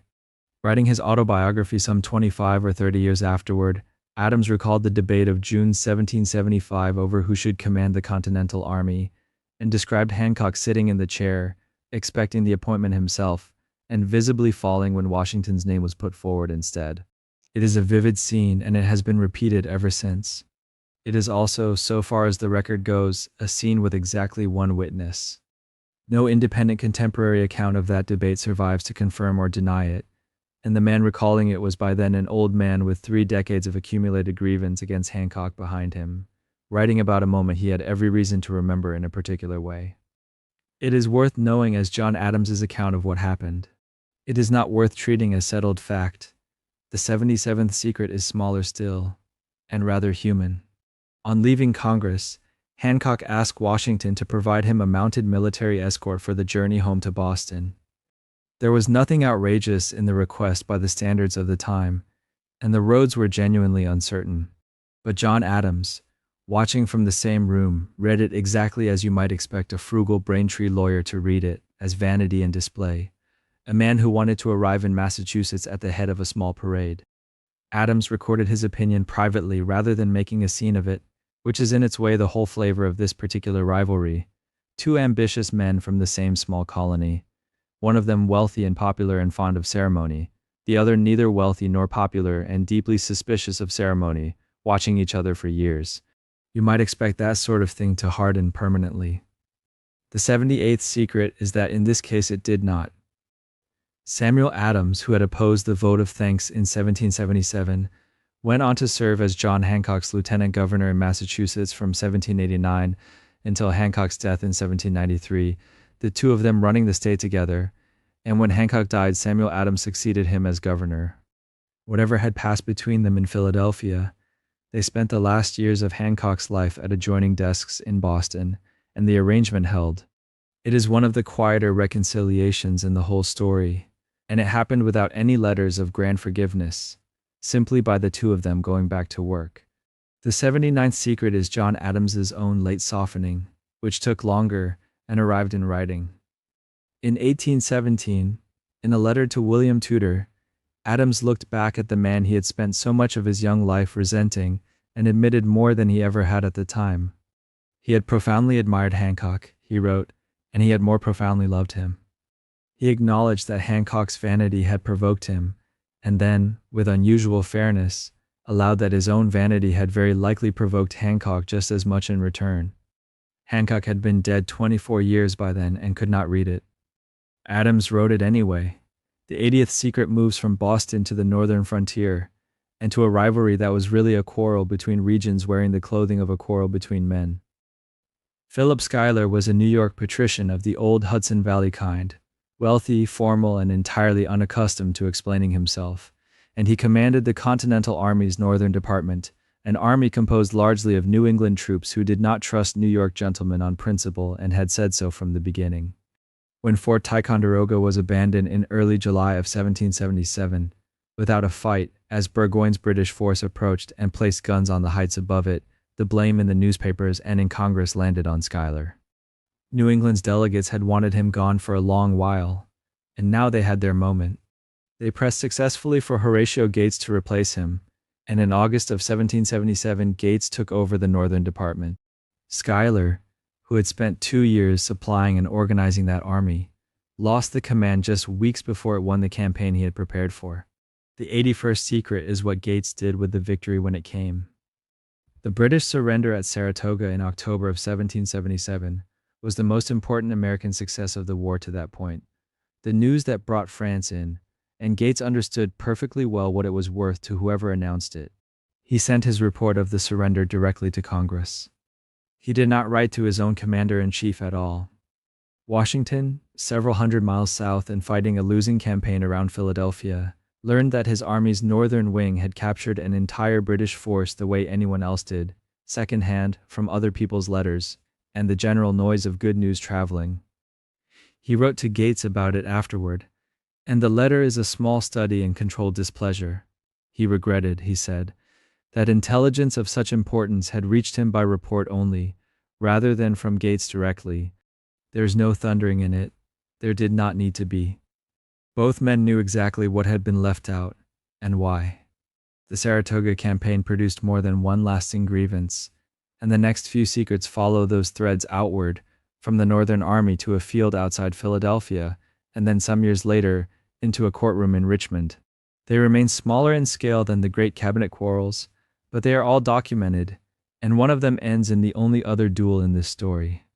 The 82nd secret concerns Benedict Arnold, who had fought hard and well in the fighting at Freeman's Farm in September of 1777, and whose name did not appear anywhere in Horatio Gates's official dispatch describing the action. That omission is solidly recorded, and it did a great deal to sour a relationship between the two men that had already been souring for other reasons. It also fed something worse in Arnold, a growing conviction that his service was being quietly harvested by other people, which is a conviction that would eventually take him somewhere terrible. Here, it is worth being careful, because the version of this story most people know is considerably more theatrical than the version that can be supported. In the popular telling, Gates confined Arnold to his tent during the second battle, and Arnold rode out anyway and had to be chased down by an aide sent to recall him from the field. That account rests largely on the memoir James Wilkinson wrote long afterward, and Wilkinson was, by any honest measure, an unreliable narrator of his own career and everyone else's. Treat the tent and the galloping aide as legend. Treat the missing name in the dispatch as fact. The 83rd secret is that neither Gates nor Philip Schuyler ever got the clean vindication each of them wanted. Gates faced a court-martial of his own some years later on charges arising from an entirely different and much less successful campaign in the South, and that proceeding ended in acquittal, which settled the legal question without settling anything else. Schuyler, for his part, spent nearly 2 years seeking a formal inquiry into the loss of Ticonderoga and the manner of his removal, and then resigned his military commission in 1779. The dispute between the two men, which had begun as a regional argument about who could be trusted with a New England army, was never fully or formally resolved. It simply ran out of institutions willing to hear it. The 84th secret takes us back to Charles Lee, and to the fact that his conduct at Monmouth in June of 1778 did not end with his court-martial. Lee, unwilling to let the verdict stand as the last word, published a piece defending himself to the public, a vindication to the public, arguing his own case and reflecting on Washington in terms that Washington's military family found intolerable. That family included Lieutenant Colonel John Laurens, one of Washington's aides, the son of Henry Laurens, who was then president of the Continental Congress. Laurens took the insult personally, as an injury to a man he regarded almost as a father, and in December of 1778, he challenged Lee to a duel. Alexander Hamilton, who was Lawrence's closest friend and a fellow aide, agreed to serve as his second. The 85th secret is the duel itself, which was brief. They met on the afternoon of the 23rd of December, 1778, in a wood outside Philadelphia. The two men walked toward each other and closed to 5 or 6 paces, which is very close, and fired almost at the same moment. Lee was struck in the side and the wound was slight. What happened next is the part most people never hear. Lee, bleeding, insisted the injury was trivial and proposed that they fire a second round. Lawrence agreed to it without hesitation. It was the seconds who stopped it, Hamilton among them, stepping between the principals and refusing to allow a second exchange, and on that refusal the affair ended. Afterward, the 2 seconds jointly published an account of the meeting, which took care to record that both principals had behaved throughout with politeness, generosity, coolness, and firmness. Lee recovered. Lawrence was killed in a minor skirmish in South Carolina less than 4 years later, at 27, in a war that was already effectively over. The 86th secret shifts the ground entirely, from fields and armies to the bench, and to 2 Virginians who happened to be distant cousins through the Randolph family, and who spent 30 years as antagonists anyway. Thomas Jefferson and John Marshall disliked each other personally, thoroughly, and with a consistency that outlasted both of their careers, and their disagreement was also institutional, about whether the courts or the elected branches should have the last word about the meaning of the Constitution. Marshall had been appointed Chief Justice by the outgoing John Adams, which was itself part of the grievance, and in 1803 he handed down the decision in Marbury v. Madison. The ruling held that William Marbury did indeed have a right to the commission that had never been delivered to him, and that the law he had used to bring his claim directly to the Supreme Court exceeded what the Constitution permitted, so the court could not order the delivery. Jefferson resented the outcome less than he resented the shape of it. Marshall had spent most of the opinion explaining, at length and to the executive branch, what the executive branch had done wrong, in a case that the court then declared it had no power to decide, and along the way had established the principle that the courts could void an act of Congress. Jefferson thought it a lecture delivered from a bench that had just admitted its own lack of jurisdiction, and he never got over it. The 87th secret is how sharply Jefferson wrote about judicial power in private, once he was out of office and no longer obliged to be diplomatic about it. In a letter to Thomas Ritchie in 1820, he described the federal judiciary as the subtle corps of sappers and miners constantly working underground to undermine the foundations of the constitutional structure, which is a soldier's image, of men tunneling patiently beneath a wall rather than storming it. The year before, writing to Spencer Roane, he had put the same fear differently, that under an overreaching judiciary the Constitution becomes a mere thing of wax, which the judges may twist and shape into any form they please. He was, by then, describing a court run by his own cousin. The 88th secret is where the two men came closest to a direct collision, in the summer of 1807, when Marshall sat as a circuit judge presiding over the treason trial of Aaron Burr. Marshall issued a subpoena directly to the sitting President of the United States, demanding that Jefferson produce certain documents, an extraordinary step at the time, and one that would be cited in presidential subpoena cases more than a century and a half later. Jefferson never personally appeared, and argued at some length that the presidency could not be summoned about the country by every court that wanted it, though he did supply some of the material requested. The trial itself turned on Marshall's narrow reading of the constitutional definition of treason, which requires 2 witnesses to the same specific overt act, and by that standard the government's case could not stand. Burr was acquitted on the 1st of September, 1807. Jefferson's private reaction, in a letter written shortly afterward, was that the country now appeared to have no law but the will of the judge.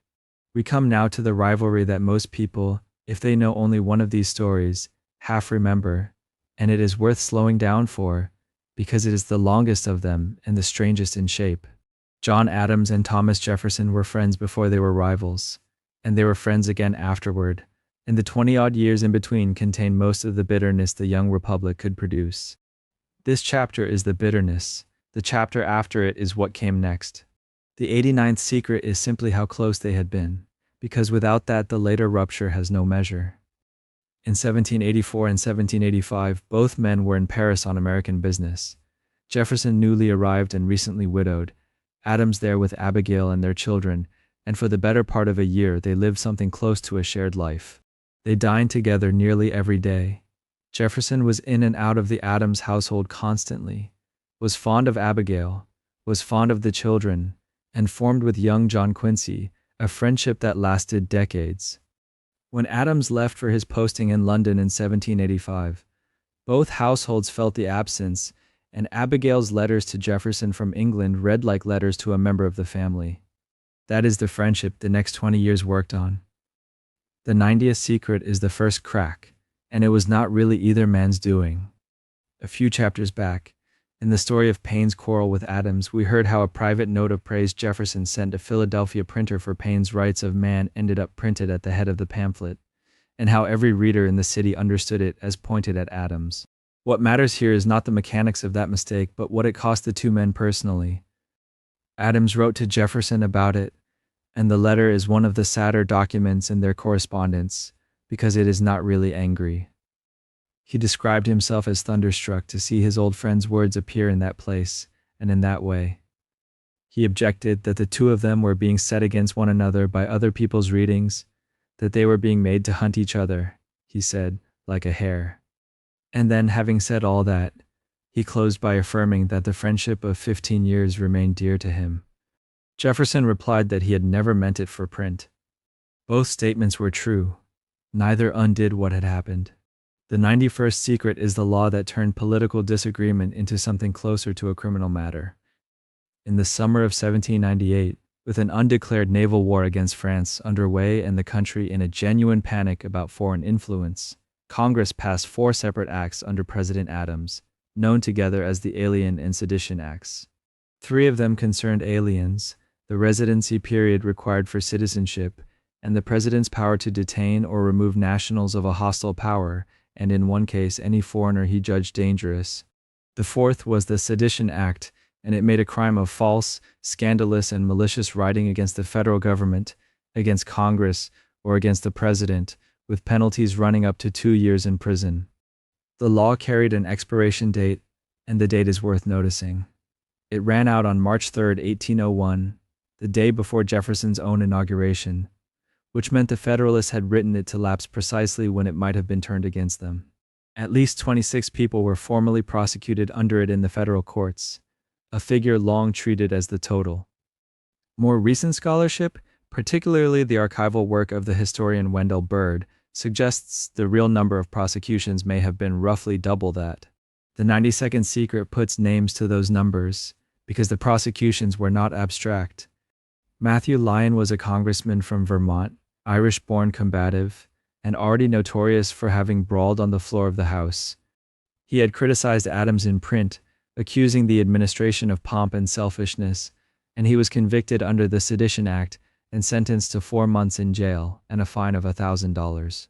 He served the term in a cell in Vergennes, and while he was sitting in it, his district re-elected him to Congress, which is one of the more eloquent verdicts any electorate has delivered on a law. The second name is James Callender, a Scottish émigré journalist of considerable talent and no restraint whatever, who had written a pamphlet called The Prospect Before Us, attacking Adams in terms that were unmistakably personal. He was indicted on 20 specific passages from it, tried before Justice Samuel Chase, whose conduct of the trial was itself later the subject of an impeachment, convicted and sentenced to 9 months in prison and a fine. Remember Callender, he returns. The 93rd secret is how Jefferson and Madison answered, which was carefully anonymously and from behind the shield of state legislatures. In the closing months of 1798, Jefferson drafted a set of resolutions that were adopted by Kentucky, and Madison drafted a milder set adopted by Virginia, both arguing that the states could judge for themselves when the federal government had exceeded the powers the Constitution granted it. The doctrine in those resolutions would have a long and troubled afterlife in American history, well beyond anything either man intended by it. But the immediate detail is the human one. Jefferson was the sitting Vice President of the United States, and Madison a former congressman, and both men concealed their authorship at the time, and kept concealing it for years, because they had reason to fear prosecution under the very laws they were writing against. Jefferson's authorship of the Kentucky resolutions was not publicly known until long afterward. The 94th secret is the campaign of 1800, which was ugly in ways the surviving record only partly captures. The Federalist press attacked Jefferson's character and above all his religion, warning that his election would bring irreligion and disorder into every American household, and some of the most quotable lines attributed to that campaign come down to us through later retellings whose sourcing is thin, so it is better to describe the temperature than to pretend to the exact words. The sharper irony belongs to Callender. Jefferson had quietly given him small sums of money in the late 1790s, while Callender was attacking Adams, the kind of support a gentleman gave a struggling writer whose work he found useful. After the election, Callender expected a reward, specifically the postmastership at Richmond, and Jefferson declined to give it to him. Callender, embittered, turned on his former patron with all the skill he had once aimed at Adams, and in a Richmond newspaper in September of 1802, he published the story of Jefferson's relationship with Sally Hemings, an enslaved woman at Monticello. It was the first time that story appeared in print, and it never entirely went away. The 95th secret concerns the last days of the Adams presidency and a matter of paperwork that became a constitutional landmark. Congress passed the Judiciary Act of 1801 in February, reorganizing the federal courts and creating a set of new judgeships, and Adams, defeated and with weeks left in office, set about filling them along with a number of justices of the peace for the District of Columbia. The commissions were signed and sealed in a rush at the very end, which is where the name Midnight Judges comes from. John Marshall, newly appointed Chief Justice but still serving simultaneously as Adams's Secretary of State, took personal charge of getting the signed commissions out the door, and he did not manage it. Several were still sitting undelivered when the term expired, and the new administration took possession of the office. One of them belonged to a man named William Marbury, whose undelivered piece of paper would return, 2 years later, as the case Marshall himself would decide. The 96th secret is the departure. On the morning of March 4, 1801, the day Thomas Jefferson was to be sworn in as president, John Adams left the city of Washington in a public stage before dawn, several hours ahead of the ceremony, and traveled north. He never explained it. There is no letter, no diary entry, no recorded remark giving a reason, and historians have offered everything from wounded pride to the recent death of his son Charles, to the simple absence of any established custom requiring an outgoing president to attend. Whatever was in his mind, the effect was that the two men did not see each other that day, or speak, or say anything resembling goodbye. Their last letter to one another was written that same month, in March of 1801, a brief and courteous exchange about a private matter. After that, the correspondence stopped. It would be almost 11 years before either of them wrote to the other again. 11 years is a long silence between two men who once dined together every day, and it might easily have lasted the rest of their lives. Both were old, both had reason to feel wronged, and both were surrounded by friends and relations, perfectly willing to keep the wound open on their behalf. That it ended at all was largely the work of a third man, a physician in Philadelphia who had signed the declaration alongside them both, and who spent years quietly, patiently refusing to let the thing rest. The last 4 secrets are about how the quarrel ended. The 97th secret is a letter that reads, at this distance almost uncomfortably like a prophecy. In October of 1809, Dr. Benjamin Rush wrote to John Adams to describe a dream. Rush was fond of recounting his dreams in letters, and used them the way another man might use a parable, as a way of saying something directly that would be awkward to say directly. In this one, he had been reading a history of the United States written sometime in the future, and he described for Adams what a particular page of that future book contained. It said that the two old friends who had been divided by politics resumed their correspondence in their retirement, exchanging letters on every subject that had ever interested them, and that in doing so they gave the world a lesson about the value of friendship over faction. And then the dreamed page went further. It said that the two men died at nearly the same time, both full of years, and that history would remember them not as enemies but as rival friends. Rush wrote all of that in the autumn of 1809. What he described happened, in nearly every particular, 17 years later. It is not necessary to make anything mystical of it. Rush knew both men extremely well, knew how they aged and what they still wanted, and was in the business of imagining the best version of people. But it is a striking document, and the fact that it survives, dated and unambiguous, in the hand of a man who lived to see only the first half of it come true, is one of the small marvels of the period. The 98th secret is how the actual reconciliation was arranged, and how gently it had to be handled. Rush kept at it through 1810 and 1811, writing to each man about the other, reporting kind remarks, softening hard ones, and finally urging them plainly to embrace one another before they died and to bury in silence all the causes of their separation. He was helped by an accident. Two young Virginians who had visited Adams at Quincy carried home a remark of his about Jefferson, warm and unguarded, that Jefferson heard about and was clearly moved by. Madison passed it along. The ice, having been thick for a decade, gave way over the course of a few months. The first letter was written by Adams, and it is dated January 1st, 1812, which is a date he surely chose. It is short, and it is a joke. He wrote that he was sending Jefferson, by a separate conveyance, 2 pieces of homespun, and left it at that. The 2 pieces of homespun were the 2 volumes of a book of lectures by his son John Quincy Adams. What followed is the sort of thing no novelist would risk. The parcel of books was delayed in the post, and Jefferson's reply arrived first, written by a man who had received a friendly letter about homespun cloth from an old friend in Massachusetts, and had responded in perfectly good faith with a long, serious, genuinely informative account of the state of household textile manufacturing in Virginia, the spinning jennies, the looms, the yards produced per family per year. Only afterward did the books arrive and the misunderstanding become clear. Neither man seems to have minded in the least.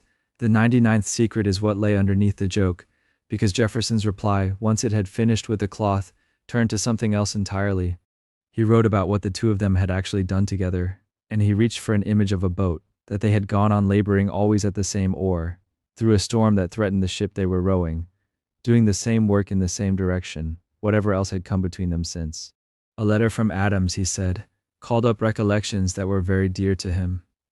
That is the whole reconciliation, really, contained in one sentence about rowing.